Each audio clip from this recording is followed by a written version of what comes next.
और आज की कहानी हमारी क्राइम तक फैमिली के एक मेंबर ने ही भेजी है। और दीपांशु शर्मा जी, ये शदरोड़ा एक जगह है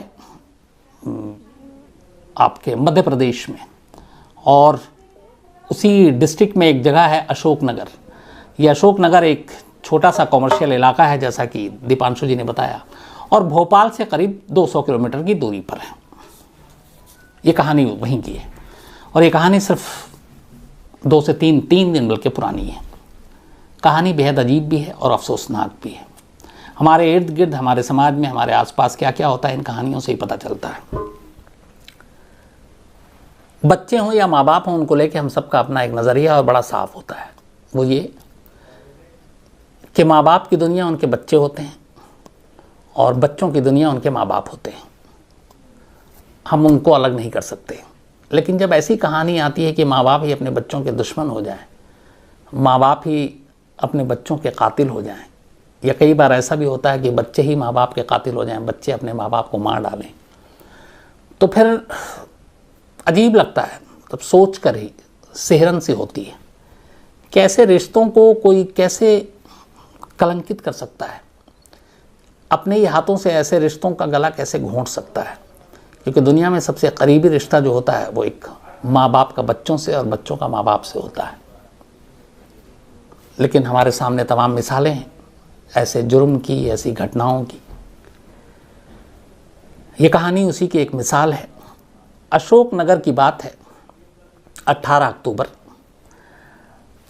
अक्टूबर की रात अशोकनगर में एक पूरा परिवार अपने साथ रहता था, और परिवार में पति पत्नी और उनके 2 बच्चे थे। एक 8 साल का बेटा और एक 13 साल की बेटी। परिवार के मुखिया का नाम था हिम्मत सिंह। हिम्मत सिंह, जो 13 साल की बेटिया थी उसका नाम सरिता था। एक बच्चा था 8 साल का और पत्नी थी। 4 दिन पहले यानी कि 14 अक्टूबर को हिम्मत सिंह की पत्नी घर छोड़कर चली गई थी। अब घर में अकेले हिम्मत सिंह और उसके दोनों बच्चे थे नाबालिग। 18 अक्टूबर की रात को ये तीनों सो जाते हैं। बेटी और बेटा दोनों एक साथ सोए थे पलंग पर, और पिता भी साथ में हिम्मत सिंह। सुबह होती है। जैसे ही सुबह होती है तो हिम्मत सिंह की अचानक चीखने की आवाज़ पड़ोसियों तक आती है। लोग भाग कर आते हैं, पूछते क्या हुआ। वो कहते हैं कि जो उनकी बेटिया है 13 साल की सरिता, वो उठ नहीं रही है। लोग फ़ौरन अस्पताल लेकर भागते हैं। डॉक्टर देखता है और कहता है कि ये तो मर चुकी है। अब इसके बाद पुलिस को खबर दी जाती है। पुलिस घर पे आती है, घर की पूरी बारीकी से जांच करती है। तो जिस बिस्तर पे बाप और बेटी और बेटे सोए थे, वहाँ पे उसी बिस्तर के किनारे एक टॉवल पड़ा हुआ था, एक तौलिया था। पुलिस उसको भी कस्टडी में लेती है, और फिर ये लगता है कि इसी तौलिए से शायद गला घोंट कर मारा गया है। अब पुलिस अपनी छानबीन आगे बढ़ाती है।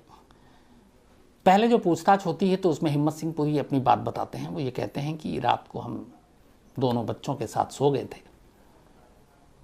और उसके बाद सुबह तक मुझे ऐसा लगा कि जैसे मुझे किसी ने कुछ दिया है या सुंघाया है, और ऐसी नींद मुझे नहीं आती जैसी कल उस रात आई थी। मुझे लगा कि मैं शायद बेहोश हूँ, और मैं बेहोश हो गया हूँ या मुझे किसी ने बेहोश कर दिया है। और उसी बेहोशी के आलम में कातिल ने मेरी बेटी को मार डाला। तो पुलिस ने पूछा कि आपकी कोई दुश्मनी, किसी पे शक? हिम्मत सिंह ने कहा कि मेरी पत्नी से 4 दिन पहले मेरा झगड़ा हुआ था, और उस झगड़े की वजह ये थी कि मेरी पत्नी का एक प्रेमी है, इसी गांव का है, और उसको लेके मैं हमेशा उसे टोकता था। एक बार मारपीट भी हुई और उसके प्रेमी ने भी आकर मारा। और इसी बीच 4 दिन पहले, करीब 14 अक्टूबर की बात है, पत्नी अपने प्रेमी के साथ घर छोड़कर चली गई। उन्होंने कहा उससे पहले भी एक झगड़ा हुआ था, और पुलिस में जाकर हमने रिपोर्ट भी लिखाई थी, बच्चे भी गए थे, और पुलिस के पास वो रिपोर्ट थी पति पत्नी के झगड़े के बीच में। तो उन्होंने कहा ठीक है, पत्नी चली गई तो फिर आप क्या कहना चाहते हैं? तो हिम्मत सिंह ने कहा कि मुझे यही शक है कि मेरी पत्नी ने अपने प्रेमी के साथ मिलकर एक नई ज़िंदगी शुरू करने के लिए मेरी बेटी को मार डाला। तो पुलिस को बड़ा अजीब लगा कि पत्नी भागी, प्रेमी के साथ वापस आई, बेटी को मारा, बेटे को नहीं मारा, पति को नहीं मारा, जबकि उसकी लड़ाई पति से है। और अगर उसे अपनी नई ज़िंदगी शुरू करनी थी और उसे लगता था कि उसके बच्चे उसके रास्ते के रुकावट हैं, तो फिर दोनों बच्चों को मारती। एक को छोड़ दिया, एक को मार दिया, ये क्यों? खैर फिर पुलिस ने पूरे घर का मुआयना किया तो पता चला कि घर का दरवाज़ा, चाहे वो मेन दरवाज़ा हो, सदर दरवाज़ा अंदर का, वो अंदर की तरफ से कुंडी लगी हुई थी। पुलिस ने पूछा कि घर का दरवाज़ा तो अंदर से बंद है, तो बाहर से आने की गुंजाइश कैसे? हिम्मत सिंह ने बताया कि हमारे घर का दरवाज़ा जो है वो बाहर से भी खुल सकता है, ये एक ट्रिक है, मतलब एक जुगाड़ है, लेकिन ये किसी बाहर वालों को नहीं पता। उसने बताया कि ये दरवाज़ा जो खुल सकता है ये सिर्फ मुझे और मेरी बीवी को पता है। तो मेरी बीवी को पता है कि अगर अंदर से भी कुंडी लगी है तो दरवाज़ा खोल सकती है, क्योंकि अक्सर पहले भी हमने ऐसा किया है, तो इसलिए उसी ने खोला है। पुलिस ने भी हिम्मत सिंह की बातों पे यकीन किया, उसकी बीवी और प्रेमी की तलाश शुरू कर दी। तलाश जारी रही, वो भागते रहे।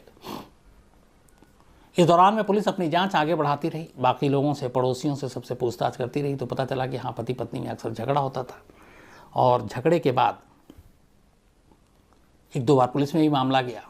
गांव वालों ने यह भी कहा कि हाँ, हिम्मत सिंह की पत्नी का एक किसी और के साथ इश्क भी था और उसको लेके ही झगड़ा होता था, और उन दोनों को कई बार लोगों ने साथ देखा। तो सारी चीज़ें यही थी। अब पुलिस के सामने कहानी ये थी कि ये एक मामला ऐसा है कि एक पति पत्नी के बीच झगड़ा हुआ, पत्नी का किसी और के साथ अफेयर था, और पति के हिसाब से पत्नी अपने प्रेमी के साथ आती है और उसकी बेटी को मारकर चली जाती है। लेकिन एक सवाल का जवाब नहीं मिल रहा था, और वो यही कि उसने एक कत्ल क्यों किया, और सबसे बड़ा दुश्मन उसका पति था, उसे क्यों नहीं मारा।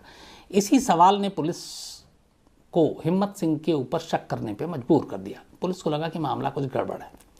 अब इस हिसाब से पुलिस ने हिम्मत सिंह के सारी छानबीन की, जासूसी की, मुखबिर लगाए, पता करने की कोशिश की कि कोई ऐसी चीज़ जो पता चले, लेकिन कोई ऐसा सबूत, सुराग हाथ नहीं मिल रहा था। पोस्टमार्टम रिपोर्ट इस दौरान आ गई, पता चला कि गला घोट कर मारा गया है, गला घोटने से उसकी दम निकला है। तो कुल मिला के पुलिस के हाथ खाली थे, और इधर हिम्मत सिंह लगातार रट लगा रहा था कि ये कत्ल उसकी पत्नी ने अपने प्रेमी के साथ मिलकर किया। बात आगे बढ़ी, पुलिस के हाथ खाली थे। तभी पुलिस को यह लगा कि जिस रात ये वारदात हुई उस रात घर में सिर्फ 3 लोग थे। हिम्मत सिंह, उसकी 13 साल की बेटी जिसकी मौत हो गई, जिसका कत्ल हुआ, और 8 साल का बेटा। अब 8 साल का बेटा क्या इतना अक्लमंद या इतना होशियार है कि वो सारी चीज़ें बता सके? पुलिस के पास कोई और चारा नहीं था।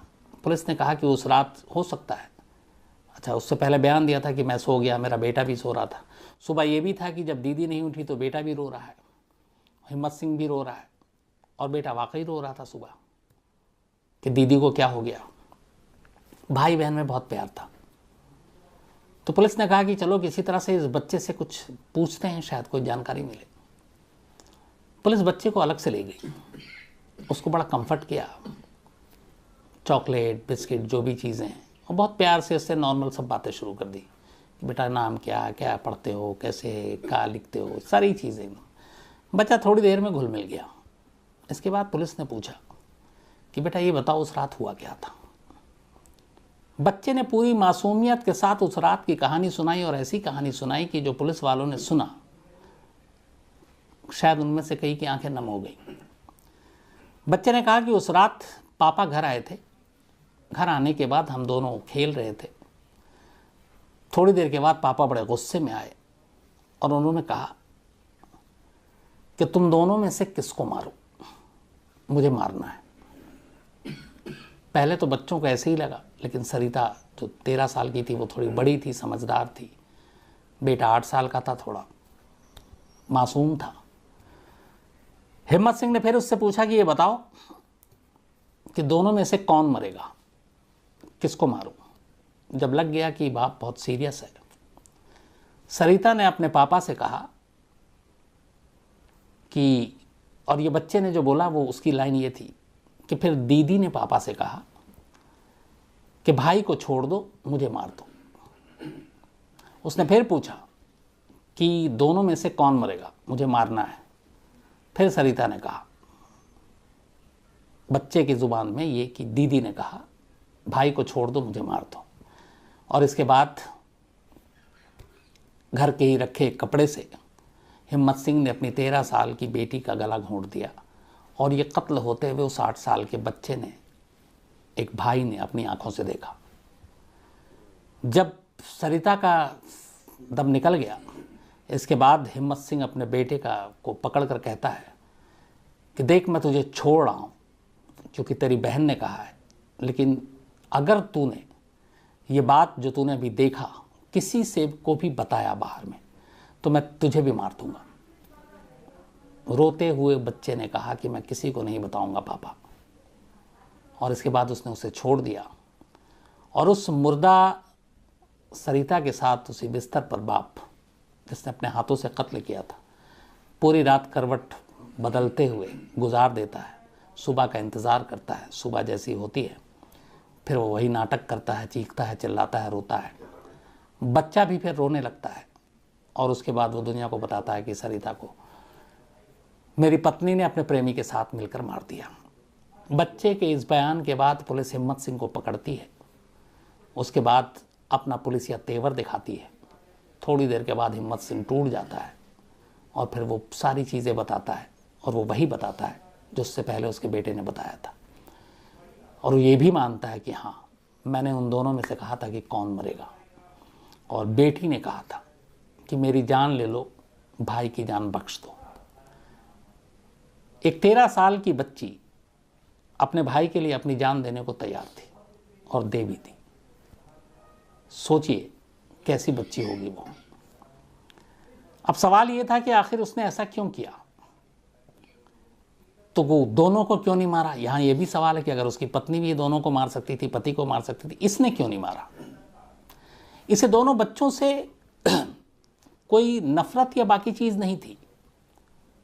दोनों बच्चों को प्यार भी करता था, लेकिन बदले की आग ने उसको ऐसा पागल बना दिया था कि उस आग को बुझाने के लिए उसने अपने ही औलाद में से एक को कुर्बान करने का फैसला कर लिया। और वजह ये थी, वो चाहता था कि वो अपने 2 बच्चों में से एक को मारकर उसके कत्ल का इल्ज़ाम अपनी पत्नी और उसके प्रेमी के सर पर डाल दे। सिर्फ पत्नी और प्रेमी को फंसाने के लिए, उन्हें जेल तक पहुंचाने के लिए उसने अपने ही हाथों अपनी बेटी का कत्ल किया, ताकि इस कत्ल का पूरा इल्ज़ाम वो अपनी बीवी और अपने प्रेमी को दे।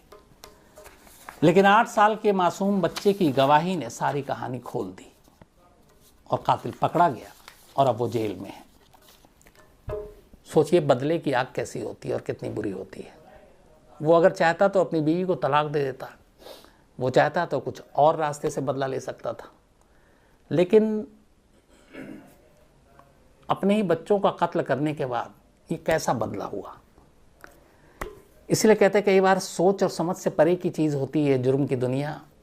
क्रिमिनल के दिमाग की सोच, उनके कत्ल करने का तरीका, उनका मकसद बड़े ही अजीब होते हैं और जितना सोचो आप उतना दिमाग घूम जाता है।